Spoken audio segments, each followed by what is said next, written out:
Welcome back, everyone. We are going through a case study here today on the Cabral concept. If you want to actually download this lab, you are welcome to. It will be at stephencabral.com/2260, and you can follow along if you would like. This is a redacted lab from a private wellness client inside of the Equilife-based practice. And I told the team that I would go through this one for them, and happy to share all of the findings with you as well. I love being able to do this. Probably like once or twice a month, I go through a case study and I share this in the podcast. This is from someone suffering from low energy, poor sleep, and weak digestion, meaning they have bloating, they've got some gas, they've got some cramping, and basically irritable bowels. So low energy, lower mood, poor sleep, and very poor digestion. Let's see what we find. So this is our Candida Metabolic and Vitamins test. It's not ours, just of course, let me just throw that out there. We don't have any labs. We are not a lab company. We run these labs for people, meaning like they can run them right at home. This is a simple urine-based lab called the Candida Metabolic and Vitamins test. Again, if you want to look at what the lab looks like, you can run this lab with your local naturopathic doctor or integrative health practitioner level 2, or with our team. It's, of course, totally up to you. But today, I just want to share with you what it actually looks like and how we can figure out why someone's suffering from the poor energy, low mood, poor digestion, poor sleep. So this is, again, called the Candida Metabolic and Vitamins test. And let's get started. So this first page, this is 72 biomarkers. So it's a very, very impressive test. Again, simple urine sample you take first thing in the morning. What we're looking at on this first 9 markers are, is there the presence of potentially yeast and fungus inside of the waste of the urine? Because so basically we have stool. We think of that as the waste from maybe food byproduct, but it's not just food. It's actually all the toxins that our liver detoxifies, and it basically mixes with the bile, and the bile comes into the stool as well. But the urine also removes waste from the body as well. So what we're looking at is waste markers on this lab. And what we see here is this, again, we're looking at the client's number. The client's number is represented inside of this little white diamond. If you're not following on a video, no problem at all. I will explain all of this as we go along. And ideally, you want to fall somewhere within this normal range bar. I'm not going to go too in depth here today, but I want to share with you that you can see that this client has 1, 2, 3 markers that are high out of the 9. And it's, of course, represented by the H. And then we've got maybe 1, 2 that are getting closer to being out of range. So if we look at it, maybe 5 markers that are on the higher end, 3 that are definitely quite elevated. And so what does that mean? Well, it means that this client certainly has at least some of the waste markers of yeast and fungal-based overgrowth, and they may even had some mold exposure as well, certainly indicated by this tartaric acid, number 6 and aspergillus-based mold. So certainly means that they could be exposed to some mold, but there looks like, again, we're not diagnosing anyone with any medical-based diagnosis, that there may be some yeast overgrowth inside of this client. And so when they eat certain foods, such as certain carbohydrates, fructo, oligo, di, mono, and polysaccharides, and you don't need to know what those mean right now, they would cause bloating and gas as well. So just keeping that in mind, we see some of the beneficial bacteria, but we see this bacteria slightly elevated as well. So we've got a little elevation of bacteria there. Normal beneficial bacteria, so that's good, but we definitely see the yeast overgrowth here.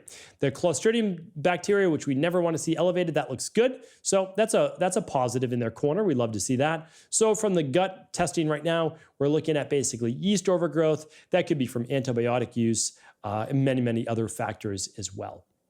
Okay, now we're looking at their oxalates, and they've got certainly a fair amount of oxalates. They've got a 107 when the range goes up to 67, and a 129 when it goes up to 81. If it's just oxalic acid that's elevated, oftentimes if it was a 107, I'd say, sure, it's there, but this person could have massive deficiencies in terms of magnesium, B6, and others, but right now we certainly do see that oxalates are a bit elevated, so we'll be giving them a slightly lowered total oxalate load for the day.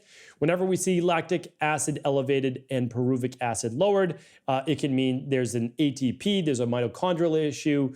Maybe we just asked them, maybe the person worked out at night, the night before. So we can ask them a bunch of issues, but certainly this is not a very good energy turnover. If we have high lactic acid and we have lower pyruvic acid, we might have a mitochondrial-based issue. And so then we look below, is there a mitochondrial issue? And lo and behold, there does seem to be, right? So when we're looking at this, these are our mitochondrial markers. Again, you don't need to know what the Krebs cycle is. You probably learned it maybe in high school or college, and that's long behind most of us, right? But if we look at this, it's 1, 2, 3, 4 out of 6 elevated. So what does this show? This shows very high levels of stress on the mitochondria, very, very high. So, it's no wonder that this client is lower mood, they're aggravated, they have poor sleep, poor energy, because their mitochondria, their nervous system, their body is very, very stressed.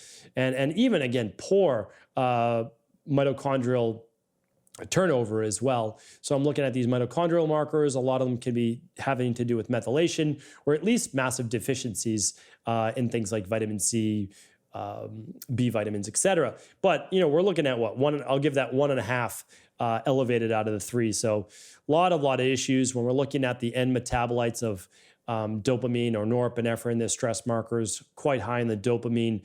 This person is just, it looks like if they're not a type A individual, then they're overall just very, very stressed, without a doubt. And even though their serotonin marker is good, it just doesn't balance. So serotonin's the calming neurotransmitter, that and GABA, more of happy, calming. Dopamine and norepinephrine are more of the excitatory.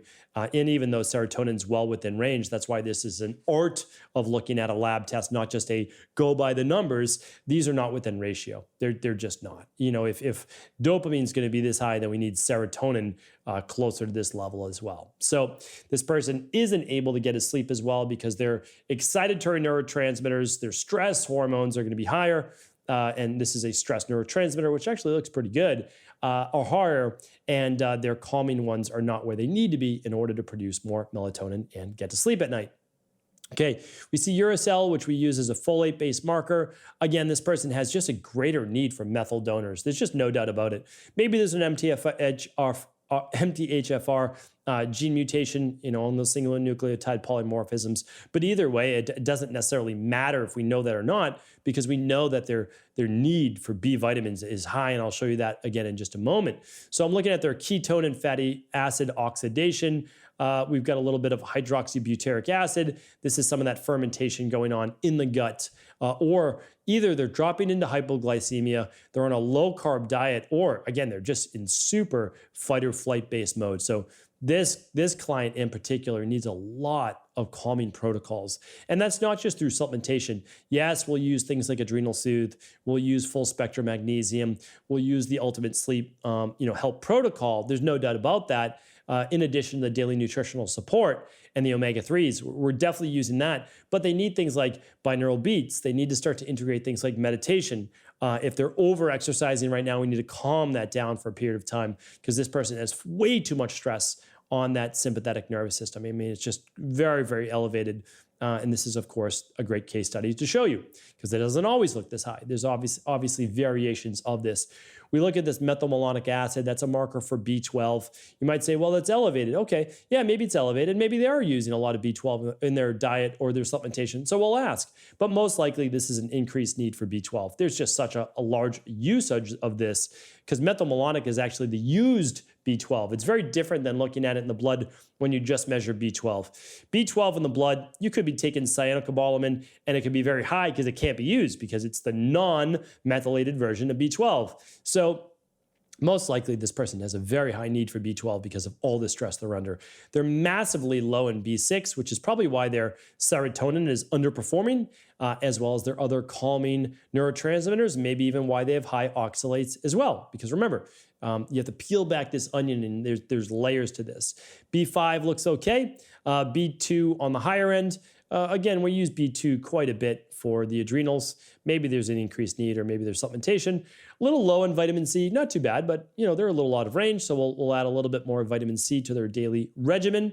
Their CoQ10 looks remarkably strong for someone under this amount of stress, so that's great to see. Again, maybe they're supplementing with something like advanced CoQ10, or maybe they're just, again, they do really well with CoQ10, and some people do. NAC is a little low, but obviously it's not the end all be all. We look at their overall detox markers and how they're doing there, and their biotin looks fairly strong as well. So good to see. Now, again, we say, okay, does this NAC matter because it's at a 0? Well, yes, it does matter, because look at their detox. I haven't even seen this. So I was doing this as a case study, and I love, that I love lab testing, but I really loved lab testing because when I see this, this is not good, right? This is not good. We do not want to see someone whose glutathione is this high, methylation this high, ammonia this high, GI bacteria, aspartame, salicylates. There is something going on with this person's liver detoxification, meaning like it is underperforming. All right, so what are we going to do? Well, we need to support methylation. We need to support their liver. So no doubt in my mind, there's no medical treatment plans being given. There is no medical diagnosis. There's no medical cures. What we do is we help people with their underlying root cause imbalances. And you can see them right now. That's why we run these labs. So we're going to support their deficiencies. We're going to replace those deficiencies, right? And we're going to remove a lot of these toxicities. So our job and our health coaching team's job is to go in and give them all the precursors they need. So this person's going to be eating more cruciferous vegetables. They're going to be doing a 21-day functional medicine detox. They are going to be certainly using those methylated B vitamins. Most likely, they're going to be using the daily nutritional support plus the activated B complex. To accomplish that, we're going to be improving their gut function, making sure that we get this ammonia down for sure. They're going to feel terrible with that level of ammonia. Absolutely terrible. There could be anything from like unusual body odor to halitosis to poor protein digestion to elevated levels of bacteria. And just exhaustion, just complete exhaustion, like brain fog when you have ammonia levels this high. So for sure, we're going to be helping this client out to just a massive degree by doing what I just recommended, plus the CBO protocol to help rebalance the gut. And then these are how well they're breaking down individual proteins, which are called amino acids, and they're doing a great job. All of these should be low. Ideally, you want them all in the bar, or ideally even lower. And this person's actually doing quite a good job. So that's good. Again, it's not all bad, right? We remark on things that are good, and then we only work on things that are not great. And this phosphoric acid level being that low too. We haven't run it, but most likely their calcium, magnesium, their vitamin D is going to be quite low. So we've got a lot to work on with this individual just from this one lab. Luckily, this client ran the whole Big Five, so that gives us a lot more indicators of what we can work on, because I want to know, is the client's vitamin D3 that low, or is this a CalMag issue? Is this low protein? What exactly is going on? So just to recap, when we look at a lab like this, it just gives us so much information. We know that there's some yeast overgrowth. Again, no diagnosis, but there could be some yeast and fungal overgrowth because we see all the yeast metabolites, right? And fungal metabolites. So we're going to be doing the CBO protocol to help rebalance that gut, to help with the bloating and the digestive issues. No doubt about that. And then we look at all of these different mitochondrial issues, right? All these energy issues. This easily explains why the client is having low energy, high levels of stress, poor sleep, low mood. This person's mitochondria are on overdrive, large amounts of stress that we want to tackle with, again, not just supplementation. That's going to be part of it, yes, because we need to give this person's body a heroic push back into balance. But really, we need to balance blood sugar, right? That's a big part of it. We need to make sure that they're not over fasting, they're not over exercising. They're definitely, maybe they're getting enough calories, but they're undernourished in terms of micronutrients, in terms of all of their B vitamins and vitamin C. So we'll be helping with that. We're helping with their detox factors and the liver detox, because this person's liver is under stress. Now, maybe it's from leaky gut, maybe it's from intestinal permeability, maybe it's from heavy metals. We'll have to look at other labs for that. But certainly they need a good amount of liver detox, and we're going to help tremendously with that. And then we'll look at that calcium, magnesium, and we'll look at their protein levels and vitamin D as well. So that is that. This is just one lab, but it's an amazing lab, the Candida Metabolic and Vitamins test. This is how we help people, right? We figure out what are the underlying root causes, like yeast overgrowth. Maybe there's some leaky gut. And then we figure out what else they're short on and what needs to be worked on, like the mitochondria and the methyl donors for sure. Excuse me. And excuse me. and then this poor liver detox.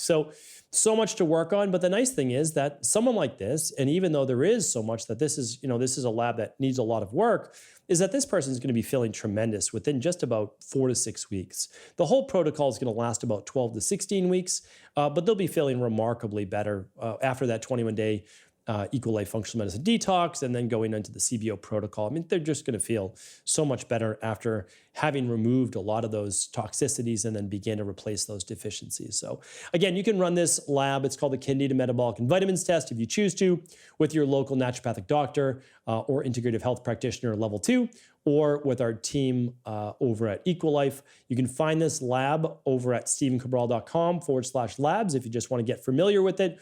And if there's any additional questions, I would be happy to help. But this is the power of functional medicine. It really is. It's what saved my life, that's for sure. It's what turned my life around.